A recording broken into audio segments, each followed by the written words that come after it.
Fire ನಾಲ್ಕು ತರ ಬೆಂಕಿ ಬರುವಂತ ವರ್ಗೀಕರಣ ಮಾಡಿದ್ದೀವಿ. ಅದರಲ್ಲಿ ಎ ಕ್ಲಾಸ್ ಫೈರ್ ಅಂದ್ರೆ ಉರ್ದು ಬೂದಿ ಆಗಬಾರ್ದು.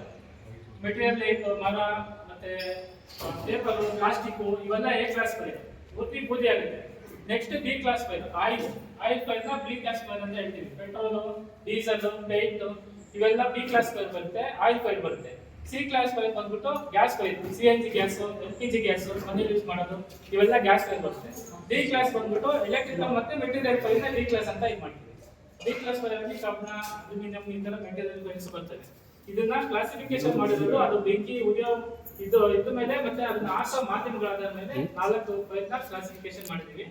ಎ ಕ್ಲಾಸ್ ಫೈರ್ ನ ತಣಿಸುವಿಕೆ ಮೂಲಕ ಆರಿಸಬಹುದು, ವಾಟರ್ ಹಾಕಿ ಆರಿಸಬಹುದು, ಬ್ಲಾಂಕೆಟಿಂಗ್ ಸಿಸ್ಟಮ್ ಮಾಡಿ ಮಾಡಿಸಬಹುದು, ಇದನ್ನ ಆಕ್ಸಿಜನ್ ಸಪ್ಲೈ ಕಟ್ ಮಾಡಿ ಆರಿಸಬಹುದು. ಬಿ ಕ್ಲಾಸ್ ಫೈರ್ ಅಷ್ಟೇ ಆಯಿಲ್ ಫೈರ್ ನ ನೀರಿಂದ ಆರ್ಸಕ್ಕಾಗಲ್ಲ, ಯಾಕೆಂದ್ರೆ ನೀರ್ದು ವೇಟ್ ಬಂದ್ಬಿಟ್ಟು ಆಯಿಲ್ ಗಿಂತ ಕಮ್ಮಿ ಇರುತ್ತೆ. ಆಯಿಲ್ ಮೇಲ್ ಬಂದ್ಬಿಡುತ್ತೆ, ನೀರು ಕೆಳಗಡೆ ಉಳ್ಕೊಂಡ್ಬಿಡುತ್ತೆ. ಆಯಿಲ್ ಫೈರ್ ಏನಾಗುತ್ತೆ ಅವಾಗ ನೀವು ಆಯಿಲ್ ನೀರು ಹಾಕಿದ್ರೆ ಇನ್ನೂ ಜಾಸ್ತಿ ಆಗಂತ ಸಾಧ್ಯತೆ ಇರುತ್ತೆ. ಅದಕ್ಕೋಸ್ಕರ ಆಯಿಲ್ ಫೈರ್ಗೆ ನೀರು ಹಾಕ್ಬಾರ್ದು, ಪೆಟ್ರೋಲ್ ಡೀಸೆಲ್ ನೀರು ಹಾಕ್ಬಾರ್ದು. ಅದಕ್ಕೆ ಅಕ್ವೇಸ್ ಫೋಮ್ ಫಾರ್ಮಿಂಗ್ ಅಂತ ಒಂದು ಕೆಮಿಕಲ್ ಬರುತ್ತೆ, ಅದನ್ನ ಹಾಕಿ ಮಿಶ್ರಣ ಮಾಡಿ ನೊರೆಗಳ ರೂಪದಲ್ಲಿ ಫೋಮ್ ಸಿಸ್ಟಮ್ ಅಲ್ಲಿ ಅದನ್ನ ಬ್ಲಾಂಕೆಟಿಂಗ್ ಮಾಡಿ ಆಕ್ಸಿಜನ್ ಸಪ್ಲೈನ ಕಟ್ ಮಾಡಿ ಅದನ್ನ ಡಿ ಕ್ಲಾಸ್ ಫೈರ್ ನ ಹಾಕ್ತೀವಿ. ಸಿ ಕ್ಲಾಸ್ ಫೈರ್ ನ